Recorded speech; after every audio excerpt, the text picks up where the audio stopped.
Her true story from Washington. I drove 11 hours through a rainstorm to surprise my daughter on her birthday. I walked in with her favorite cake and saw her toasting her real mom.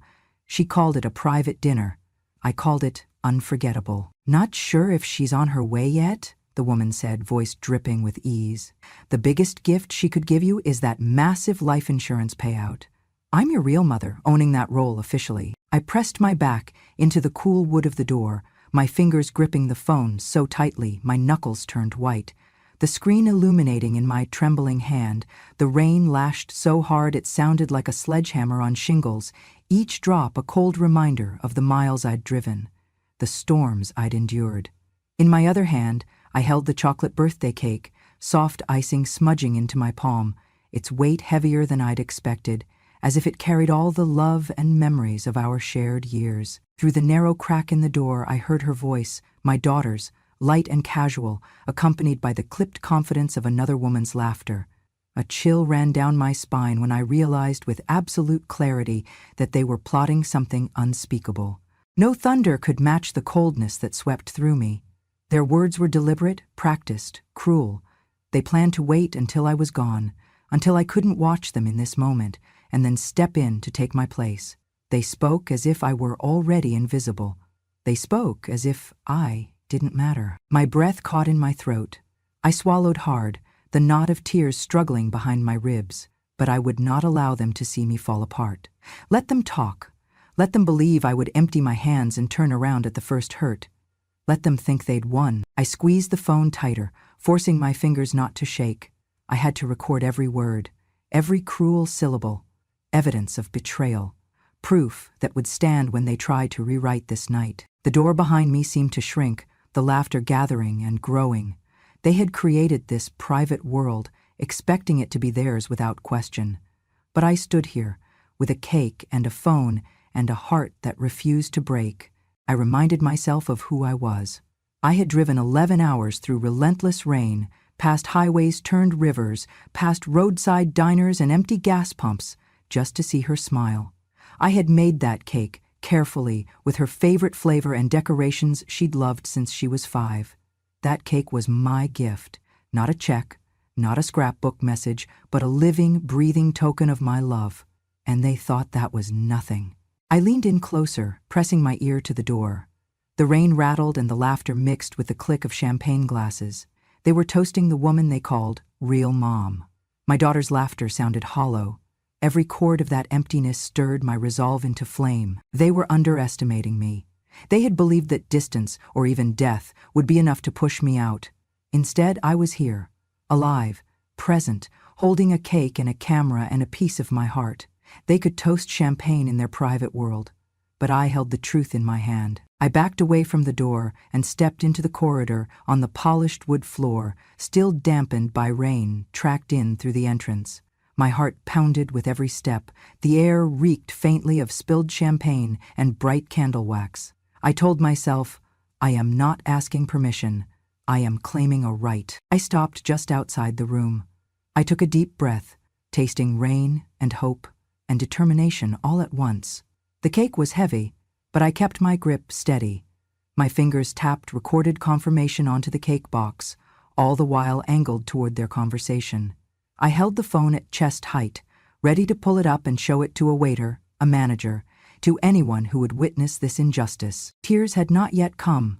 The lock of my jaw meant there was still steel in me. I knew that they expected my silence. They expected me to look silly, to catch a few photos and slip away. But I would not slip away. Tonight, I would do something unforgettable. I inhaled deeply, muscles coiling in my shoulders. My mind whispered, "You are a mother. You are a truth-teller. You are not invisible." And then, with cautious resolve, I took one final step forward. I would walk in. Cake in hand, phone ready. Let them see that a mother's love could never be canceled by cruelty. Let them hear the apology in my voice, but also the authority in my presence. I flicked the phone's recording light on one more time and stepped through the doorway. They would never forget this night, and neither would I. I settled into the driver's seat in Seattle as dusk bled into night, my fingers tightening around the steering wheel. The GPS blinked, 11 hours to Portland. I had timed this so precisely I could arrive just in time for her birthday dinner. My heart pounded with equal parts worry and resolve as the windshield wipers swiped away torrents of rain. From the moment I left home, the skies opened. Sheets of rain blurred the road, water pooling against the tires. Headlights became streaks, and taillights glowed like embers in the gloom. Every mile felt endless, but I kept going. Stoplights and fast food restaurants passed in a hazy rush. I wanted to reach her, bring her this chocolate cake made just the way she used to love it, the one with piped roses and happy birthday in her favorite shade of lavender icing. But doubt gnawed at me. This drive wasn't just miles, it was a test of my worth. I told myself, I am not decorative, not an afterthought, not someone to be left behind. I am her mother. At mile marker 123, I remembered her 4th birthday. I baked a white cake with pink frosting, the kitchen filled with laughter as she smeared frosting onto her nose. That night she fell asleep next to me, small thumb in mouth, whispering, "Mom?" I whispered back, "Happy birthday, sweetheart." At mile marker 246, another memory. Her 10th birthday party in the backyard. Balloons tied to the fence, her friends' roaring laughter on water balloons, and her shy smile when I presented her the cake with sparklers on top.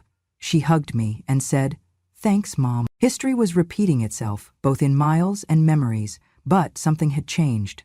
Somewhere between those parties and this night, she decided I no longer belonged in those joyful moments. Flash to 2 years ago, I tried surprising her with Kentucky Fried Chicken and a recording of her childhood lullabies. She said she was tired, canceled at the last minute. Then I interpreted her tone like a closing door. Flash ahead to last year. I delivered the cake I'd baked because she'd told me she was tired of frozen desserts. She took one box, put it in the freezer, and told me she'd get to it later. That later never came. Water pooled near the brake pedal. My headlights cut through water spray as semis rolled past. Each raindrop that hit the windshield sounded like disappointment. Mine, hers, both of us. 5 hours in, I pulled into a rest stop. The rain was relentless. I closed my eyes and swallowed, then opened them. I wasn't doing this for approval. I was doing this for truth, love, and dignity. I sent her a text. "I'm almost there. Cake is ready. See you soon. Love you." No reply. Typical. But this time, I wouldn't leave until she saw me. I needed her to see me. Another hour pushed on, the storm's fury magnified. Lightning lit up the road in stark flashes. Once a bolt struck too close, illuminating semis frozen before me. My grip tightened, but I pressed on. All I felt was that I had to reach her, or I might turn around. The drive was both crucible and renewal. Near the border, the rain transitioned to sleet. Ice glazed the windshield. I slowed down. Visibility dropped. One of my tires skated across a slick patch. My heart thudded. I steadied the wheel. Every mile felt like a trial. I had to survive to claim my place. Finally, the lights of Portland appeared, glowing soft through ice-streaked glass. My GPS said, "Destination ahead." I pressed through one final overpass, rain thinning as I turned into the hotel driveway. Cars passed too close, fenders glinting. I took a cleansing breath. I stepped out into sleet, coat pulled tight. Ice clung to my hair. I carried the cake box, phone tucked inside my coat. I squinted at the hotel entrance lights, shimmering through rain. My footsteps echoed against the marble floor as I crossed the lobby. Head turned, I saw the restaurant's door. Inside, candles shone on tables. Laughs rang like bells. I stopped, heart racing. There was her table. I looked at my soaked shoulders and cake in hand. I felt chilled, but determined. I straightened my back. I held my gaze steady. I was no longer driving through storms for a girl who didn't want me. I drove for the woman I was and for the daughter I loved, whether she saw it or not. I took that last step forward into the restaurant, eyes locked ahead, cake cradled firmly. They would see me enter, and I would kill them with love and truth. I stepped through the glass doors of the restaurant, and a rush of warmth met me, a world away from the freezing rain outside. Water dripped from my coat, pooling at my feet, but I didn't notice. All I could see was that small table tucked into the corner, the only spot not fully lit, where my daughter sat with another woman by her side. Every heartbeat sounded in my ears as I walked the length of the polished floor toward them. Beyond the entrance, the restaurant's grand chandelier scattered pale light across white tablecloths and crystal glassware. Servers moved gracefully, gliding among tables framed by flickering candles. The air was filled with muted laughter and soft music, incongruent with the storm still raging beyond these walls. But that gentle ambience hid something far colder. As I neared, I saw them lifting glasses of champagne. Its pale bubbles caught the candlelight as they gently hovered around the rim. I recognized the way my daughter's lips curled in a practiced smile, so practiced she'd done it for strangers 100 times. And then there was her companion, medium hit, slim, with stark dark hair and an air of self-importance I didn't like. I recognized that face immediately. She was young, a second mother my daughter had chosen over me. They laughed, a brief glint of malice in the woman's eyes when I appeared in the doorway. My daughter's laugh froze. She blinked. My presence caught them off guard, not because they hadn't expected me, but because they hadn't expected me to arrive this quickly, or at all. I paused for only a second in the doorway, long enough to place the cake on my other arm. My grip tightened around it as I took in their faces. I did not look startled. I did not have tears in my eyes. I did not shrink. I reminded myself who I was, what I had endured, and why I was here. Their smiles faltered. The room suddenly felt smaller, every other guest fading into the background. I watched as my daughter's eyes flicked away, uncertain and wary. The other woman's posture tensed, her shoulders pulled back, her glass raised a hair higher, deflecting my gaze with a practiced brightness. I stepped forward. The floor beneath my boots seemed heavy, as if aware of the gravity of this moment. With slow deliberation, I set the cake box down between them, my gloved hand brushing the edge of the table. The aroma of chocolate and frosting rose to meet me, along with the charged silence that followed. No one spoke at first. The 1,000-treble light buzz above us seemed to dim, as if the restaurant itself held its breath. The daughter's glass hovered mid-air. The other woman's hand froze. My eyes met my daughter's. No tears there, but a storm of emotion behind her pupils. The woman whispered something to my daughter, pointing at me as if I were a problem to be contained. But I didn't flinch. I was not going anywhere. I had already driven through hell for this moment and for this daughter. I stood tall. I heard the faint scratching of a chair being pulled back. The restaurant noise resumed, plates clinking, forks on dishes. But my world was smaller now. I felt every heartbeat echoing in my chest as I waited for someone to speak first. I cleared my throat softly, and the word escaped like a small bell ringing in the hush. "Hello," I said. My voice was calm, steady, and measured. "You were toasting your real mother. I thought I'd remind you both who I am." I gestured toward the cake. "I made this, from scratch, for you." I watched them react. The woman's face paled, my daughter's mouth parted. The air between us crackled as if struck by lightning. I didn't cry. If anything, I felt a strange calm. The storm was not only outside, it had broken inside me too, but I had survived. I tucked the phone into my coat pocket. The recording was there. Every laugh, every toast had been captured, every betrayal logged. I took a slow breath and repeated, louder this time, "This is a birthday cake, not a gift bag, not an insurance check, a cake." Their silence was the answer. This room, built for warmth, now stood on the edge of ice, and I was the one who brought the heat. In that moment, I saw what had changed. I no longer needed their permission to be here. I belonged by action alone, by heart alone, by presence alone. The cake between us marked the beginning of a reckoning, not with raised voices, not with accusations, but with truth, simple as flour, eggs, sugar, chocolate, and love. One breath, one decision, one entrance, and the night would never be the same. I had arrived. The restaurant's soft clinking and low hum seemed to dim the moment I pressed play.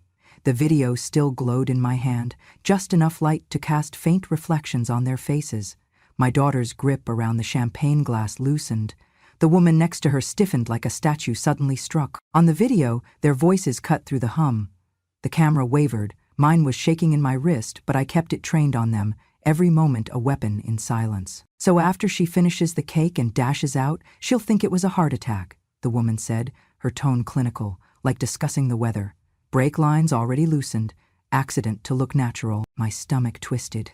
The words landed on the banquet table like a bomb.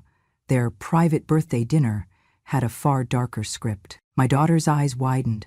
The candlelight caught the tear forming, but she blinked it away fast.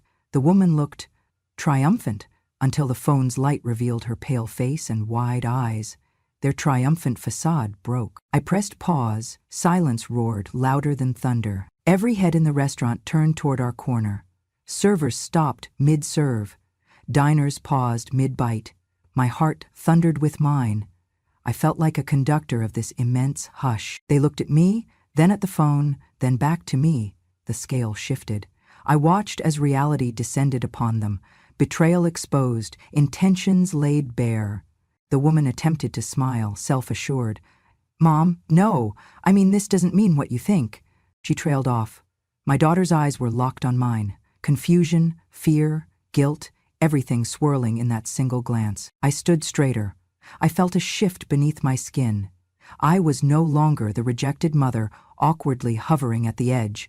For an instant, every ounce of tension in that room paused, and I became the one in control.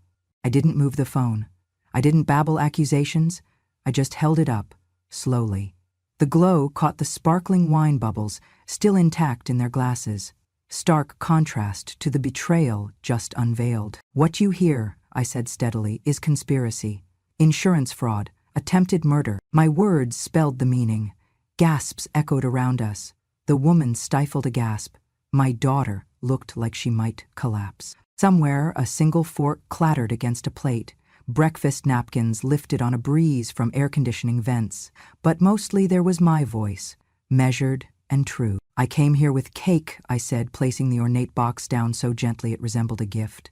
"I didn't come here to bury secrets. I came to show up. With or without answers, with or without permission." I did not raise my voice. I didn't demand apologies. I let the evidence speak.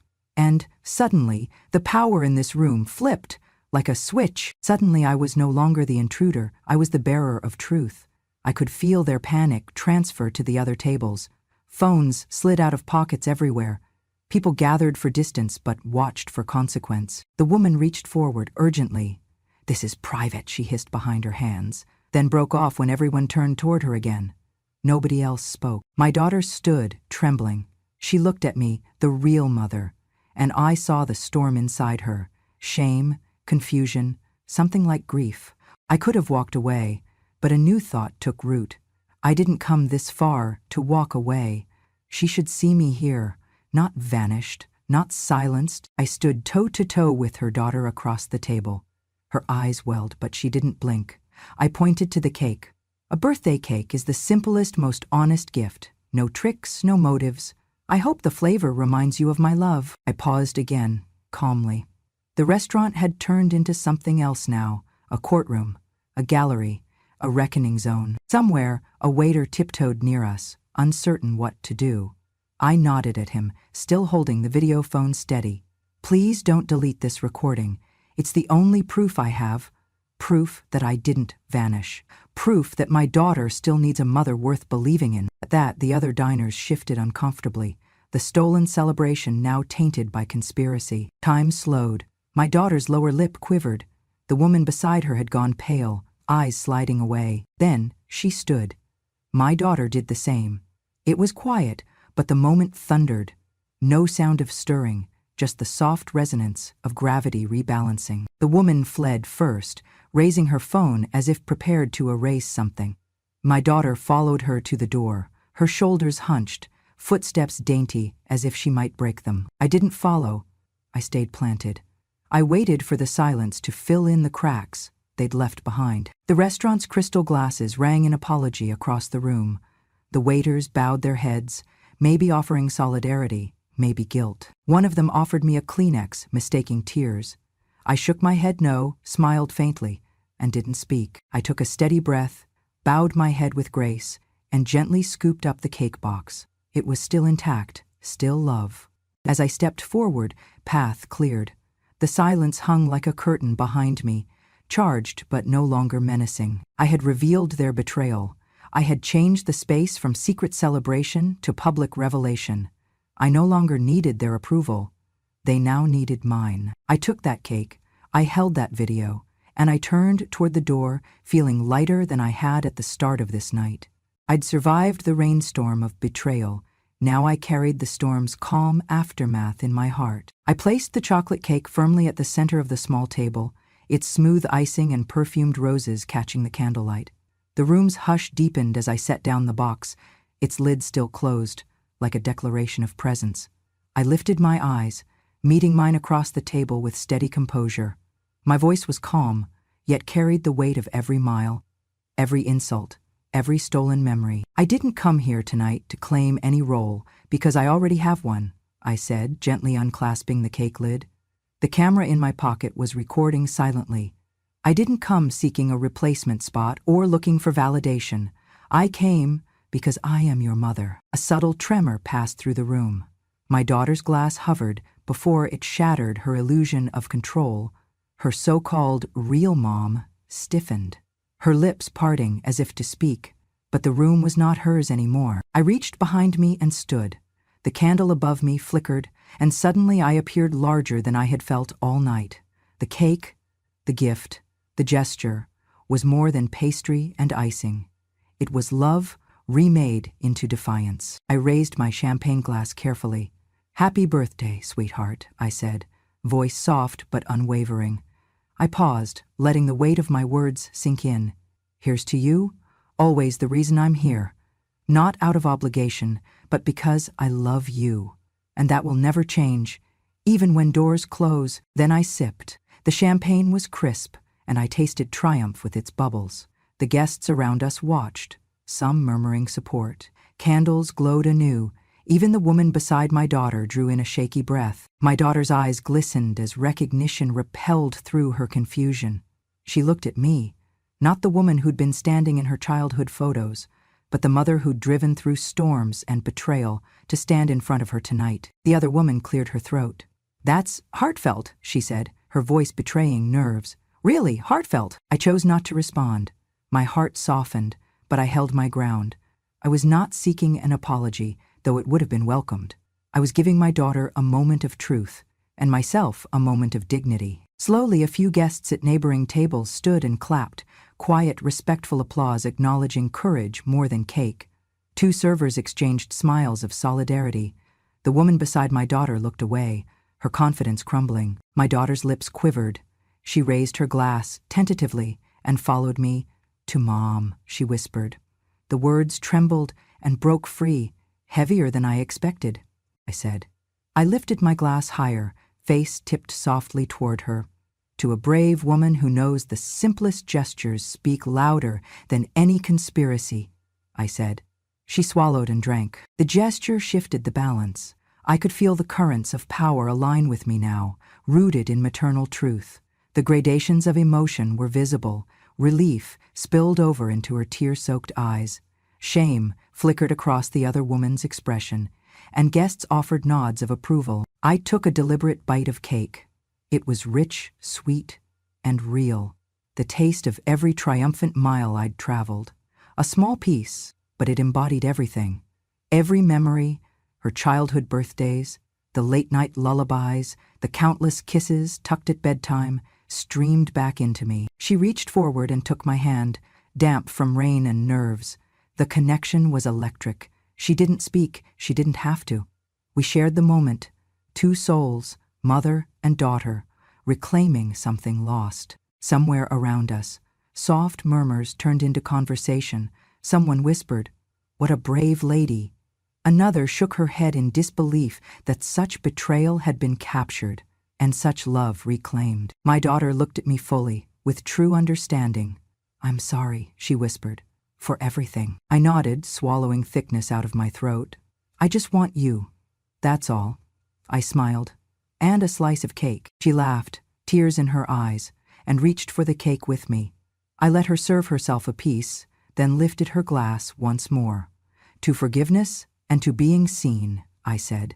She met my gaze and we toasted in unison. The music in the restaurant softened, and someone from a nearby table began applause again, this time louder, joyful, affirming. Everything that came next felt lighter. Hugs, murmured apologies, tearful confession.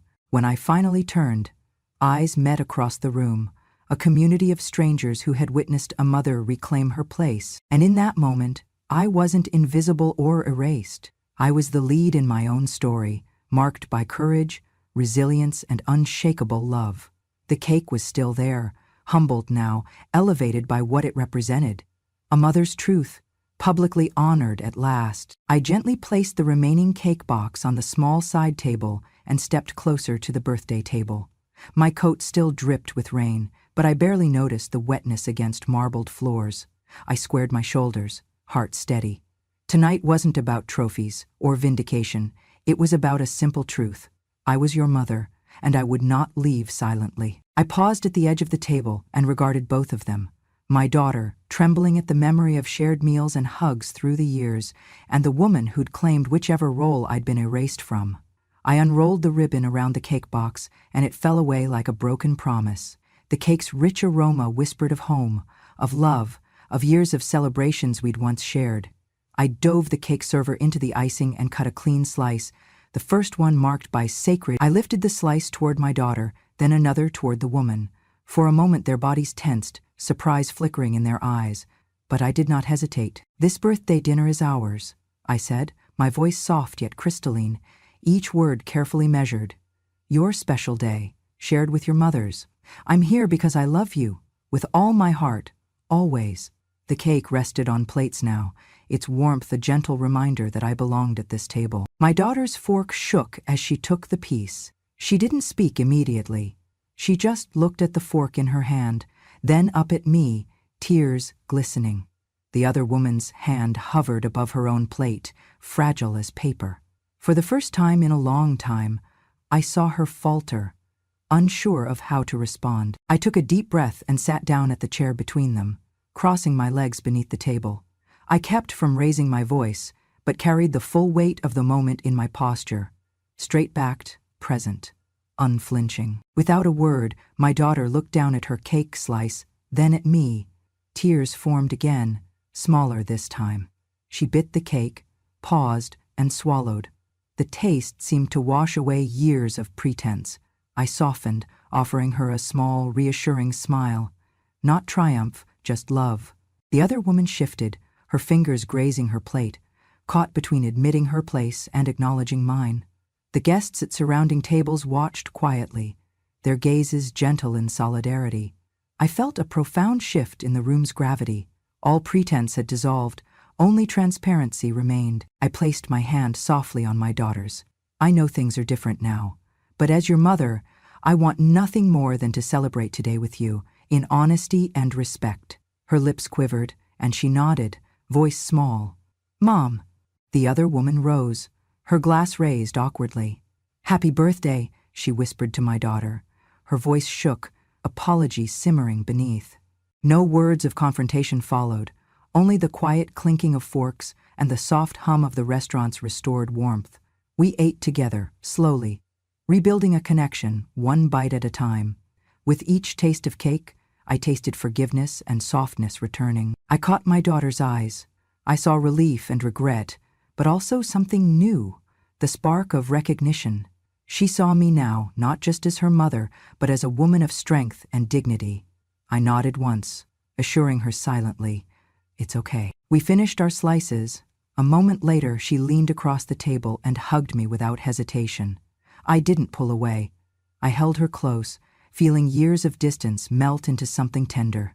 The restaurant's overhead lights reflected softly off her hair as we embraced in front of everyone. It was not a private moment anymore. It was our reclaiming of what had almost lost its light. Somewhere nearby, a server stepped forward and offered 2 glasses of sparkling water. My daughter raised them with me in a quiet toast. "To us," she whispered. I lifted my glass softly. My heart soared with a quiet joy. "To us," I repeated. In that gentle clink, I felt a reckoning settled, not with force or anger, but with love and presence. My pride was resurrected, not tarnished by betrayal, but fortified by forgiveness. We leaned back and continued our meal with the cake as our centerpiece. I didn't speak again. I didn't need to. Every gesture, every bite, every tear and smile bridged a gap too long yawning.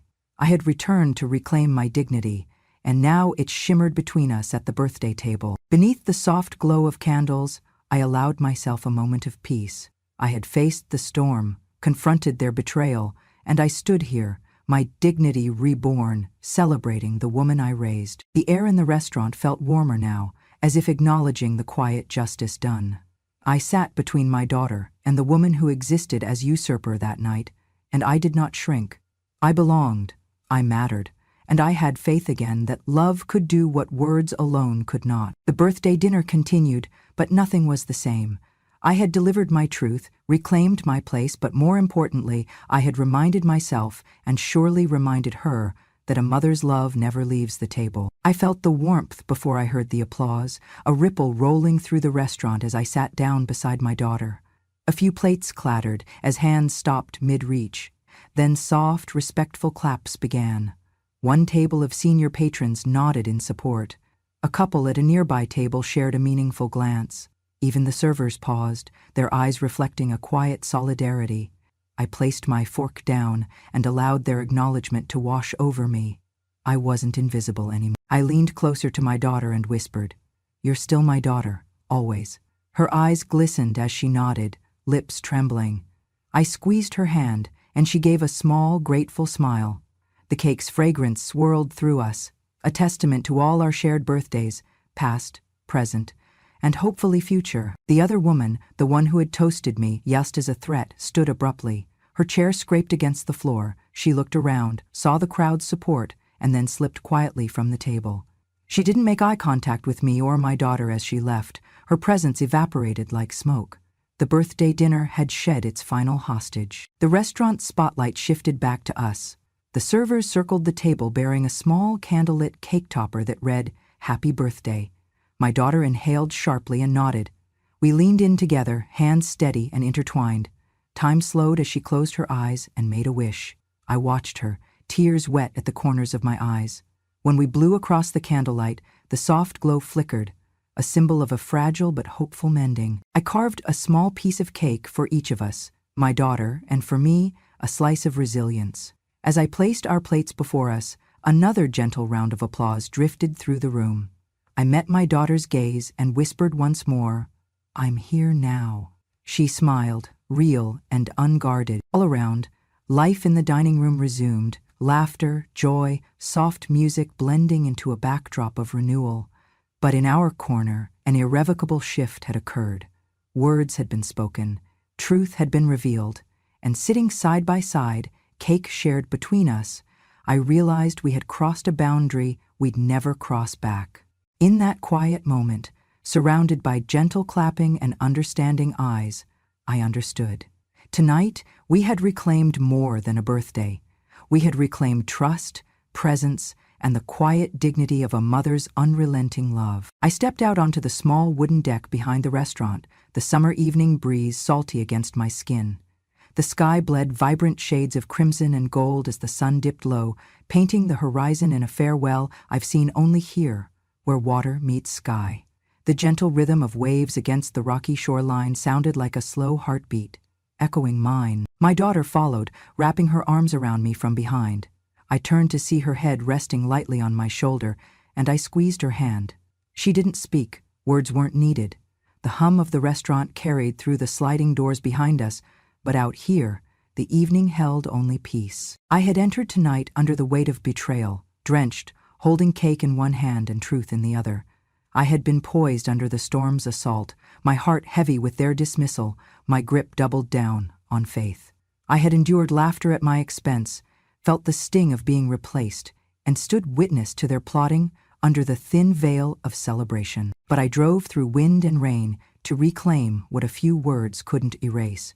I stood under noise and candlelight to affirm that I am still here, not as a prop or a memory, but as a living, breathing mother. I walked through that door to honor every birthday we had shared, and every silent promise I made in the nights I stayed up worrying over her, holding her through growing pains and heartbreaks. On that deck, as dusk settled into twilight, we watched the horizon together, and it felt like the afterglow of something sacred. She tucked a stray hair behind my ear, softly, as though steadying the years we'd lost. I closed my eyes and took a steadying breath, tasting renewal in the salt air. She did the same. The day had been more than a bouilloire, an unexpected show of defiance, but also of grace. I had placed cake on that table, not out of ego, but out of love, an offering that sliced through pretense and revealed the heart beneath. I had whispered that simple truth, "I am your mother," and let the cake speak the rest. She found me after, waves in her voice. "Thank you." I nodded. "Always," I said, and she squeezed my hand again. We faced the ocean, the day's battles washed behind us, the promise of a new morning before us. We had reclaimed the room, we had reclaimed each other, we had shown anyone watching that no power, no betrayal, no lie can dim the bond between mother and child, when it is rooted in honesty, sacrifice, and enduring love. The sun slipped beneath the waves, and stars began to pierce the sky. My daughter and I stood shoulder to shoulder, watching the first ones appear, bright as small beacons against indifferent darkness.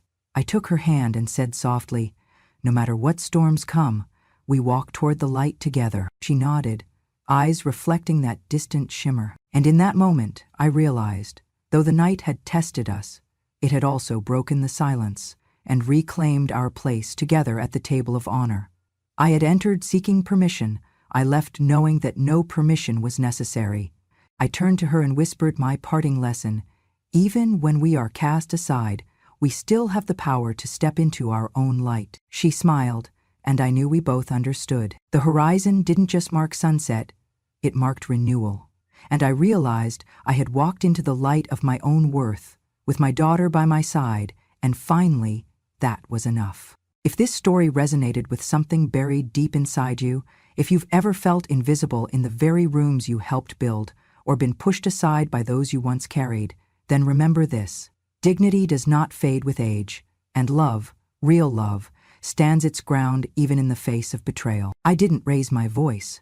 I raised the truth, and I stood still long enough for it to echo. If you believe in the strength of women who do not shout but remember, if you believe every mother deserves to be seen and not just served, then you're already part of this porch we're building together. Subscribe to Grandma True Stories, because some stories are not fiction.